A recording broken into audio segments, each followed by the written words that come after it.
नमस्कार, मैं हूं गौरव यादव। आज बात करेंगे महाराष्ट्र सरकार के उस टेंडर की जिसके खिलाफ सुप्रीम कोर्ट पहुंची एलएनटी। एलएनटी ने सुप्रीम कोर्ट से कहा कि महाराष्ट्र सरकार के एमएमआरडी डिपार्टमेंट ने उसकी टेक्निकल बिड को रिजेक्ट कर दिया, उसमें कमियां बताकर। लेकिन कमियां क्या है ये अब तक नहीं बताई। जी हां, ये टेंडर क्या है पहले हम आपको बताते हैं। चूंकि हजारों करोड़ रुपए का टेंडर था, काफी बड़ा टेंडर था, तो इस टेंडर को दो पार्ट में कर दिया गया। एक ट्विन टनल का टेंडर था और एक वसई एलिवेटेड रोड का टेंडर था। इस टेंडर को किसने पाया वो भी हम आपको बताएंगे, लेकिन इस टेंडर की टेक्निकल बिड से डिस्क्वालीफाई किया गया एलएनटी को।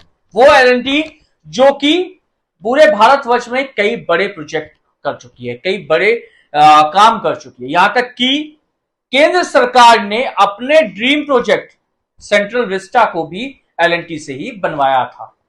अब समझने वाली चीज है कि ऐसी कौन सी टेक्नोलॉजी आ गई कि महाराष्ट्र सरकार के एमएमआरडी डिपार्टमेंट ने एलएनटी को डिस्क्वालीफाई कर दिया।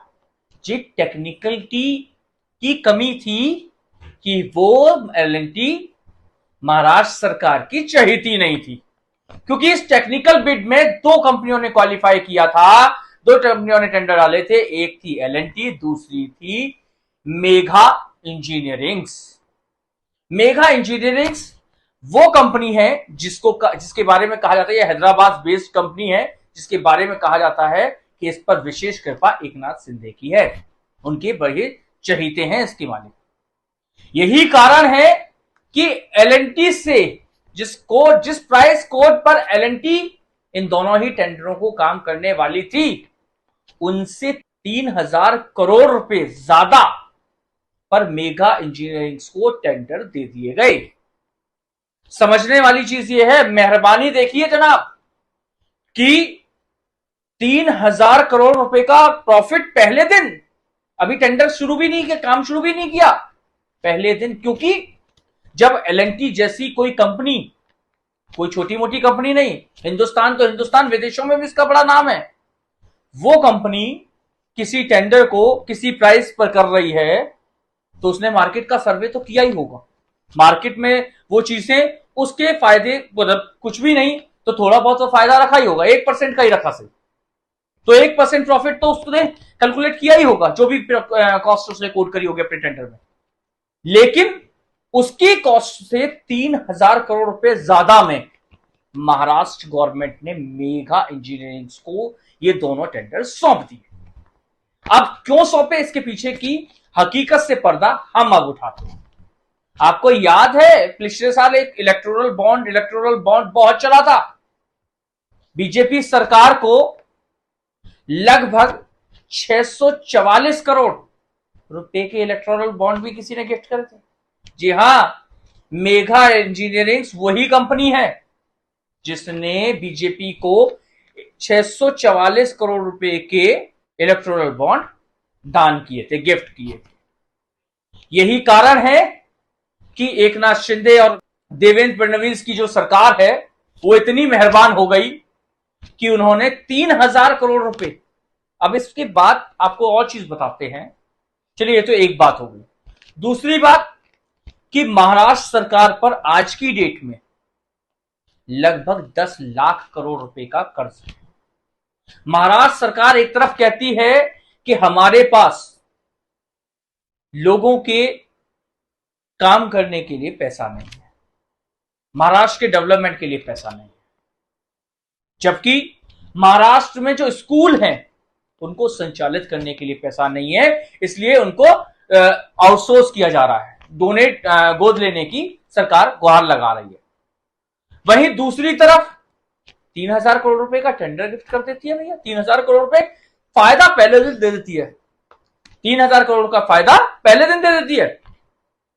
दूसरी बात पे आते हैं, तो दूसरी बात क्या है, सरकार के पास गेहूं, जो किसान है उसकी फसल खरीदने के लिए एमएसपी पे फसल खरीदने के लिए पैसा नहीं, एमएसपी पे भी खरीदने का पैसा नहीं, ये भी महाराष्ट्र सरकार कहती है। लेकिन दूसरी तरफ देखो, अपने मित्र को पहले दिन टेंडर हुआ नहीं, टेंडर अभी काम किया नहीं, साइट पे ढंग से गए नहीं, लेकिन पहले दिन 3,000 करोड़ बच गए, क्योंकि सरकार मेहरबान। आइए और आगे की बात बताते हैं।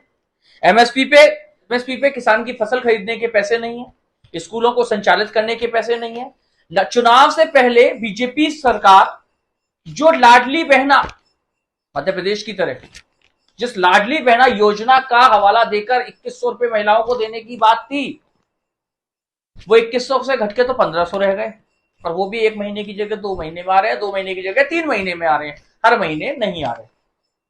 पैसा नहीं है, लेकिन चूंकि बड़ी कंपनी को मेहरबानी देनी है, उसने भी तो भैया चुनाव से पहले इलेक्टोरल बॉन्ड दिए थे 644 करोड़, तो मुनाफा तो दिलवाना है। तो वही दिलवाने के चक्कर में 3000 करोड़ रुपए, ये वो पैसा है जो महाराष्ट्र में जो जेन्युइन टैक्स पेयर्स हैं, जो ईमानदारी से अपना टैक्स जमा करते हैं, समय से अपना टैक्स जमा करते हैं, उनके हार्डकोर का पसीने का पैसा, उनकी मेहनत का पैसा, जिसे महाराष्ट्र के डेवलपमेंट पे खर्च करना चाहिए था, लेकिन ये महाराष्ट्र के डेवलपमेंट पे खर्च नहीं हो रहा, ये अपने साथियों को पनपाने के लिए।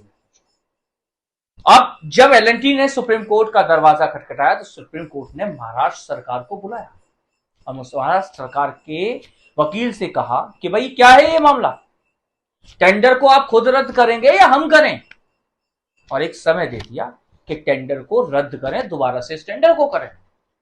और वो कौन सी टेक्निकली कमी थी, टेक्निकल बिड क्वालिफाई ना करने में ऐसी कौन सी कमी थी जो एलएनटी पूरी नहीं कर पा रही, वो इनको बताओ, देखेंगे वाकई में है या नहीं है। तो फिलहाल सुप्रीम कोर्ट ने साफ कह दिया कि इस टेंडर को रद्द किया जाए, नहीं तो सुप्रीम कोर्ट हस्तक्षेप करके खुद रद्द करेगा। अब आपको दूसरी चीज पे एक निगाह डालते हैं, स्कूल चलाने का पैसा नहीं है, 3000 करोड़ रुपए का पहले दिन का फायदा दे दिया। अब ये 3000 करोड़ में क्या क्या किया जा सकता था। 3000 करोड़ में जो गरीबी रेखा के लोग हैं उनके पास, जिनके पास आवास नहीं है उनको आवास बना के दिया जा सकते थे, जिनके पास राशन नहीं है उनको राशन वितरण के लिए अच्छे से राशन दिया जा सकता था, जिनके पास सबसे बड़ी समस्या पानी की रहती है तो वहां पे पॉइंट्स बनाए जा सकते थे, जिससे कि पानी का बारिश बहुत होती है, अच्छा पानी होता है, खारा पानी है समुद्र का, तो उसका स्टोरेज हो सके। लेकिन ये सब कैसे कर सकते हैं, इस सब के लिए तो पैसा ही नहीं है, पैसा तो मित्र को पनपाने के लिए है। मेघा इंजीनियरिंग हैदराबाद की कंपनी है, जिसकी कहते हैं, जो कहा जाता है कि बहुत ही चहीते हैं एक नाथ शिंदे के, देवेंद्र फडणवीस के। यही कारण है कि उनको एलएनटी के रेट से 3000 करोड़ रुपए, 1-2 करोड़ की बात नहीं है जनाब, 1-2 करोड़ रुपए की बात होती तो चलो खैर आई और गई में चली जाती। 3000 करोड़ रुपए का प्रॉफिट। अब कोई भी कंपनी कोट करेगी तो शायद ज्यादा का ही करे, क्योंकि सरकार दे सकती है, सरकार के पास पैसा है। लेकिन फिलहाल अब जो भी कुछ होगा, सुप्रीम कोर्ट इस पे क्या निर्णय लेता है, महाराष्ट्र सरकार क्या निर्णय लेती है, लेकिन घोटाले की शुरुआत तो हो गई जनाब। इस पे निगाह बनाए रखेंगे, आप तक पहुंचाते रहेंगे, हर खबर पर्दाफाश करते रहेंगे, एक एक खबर का सत्यता के साथ आपके सामने रखेंगे। तब तक के लिए मुझे दीजिए इजाजत, नमस्कार।